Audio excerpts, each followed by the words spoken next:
tuturuan ko kayong paano mag-sign in sa inyong Coins Pro gamit ang Coins.Ph app.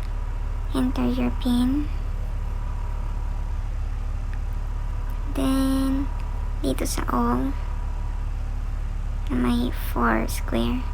Click natin yan. Then, dito may makita tayong Coins Pro. Click din natin yan. Then, go to Coins Pro. Wait lang natin. Then, ito. Log in with Coins.Ph. Click natin yan. Then, dito, mag-sign in tayo. Then, verification code.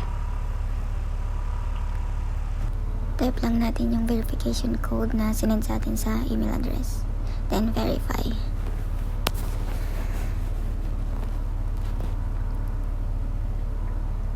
Then, tada! Yan ang ating Coins Pro. Tapos dito sa taas, sa right side, may 3 dash. Click natin yan. Dito makita natin Ethereum, 2 peso. Yan, may Bitcoin, 2 peso. Bitcoin Cash. Tapos dito naman may trade, book, chart, and orders. Dito sa book, makikita natin kung magkano yung price ng Ethereum.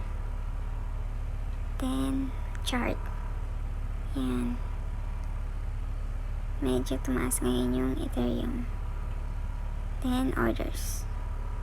That's it guys. Thank you for watching.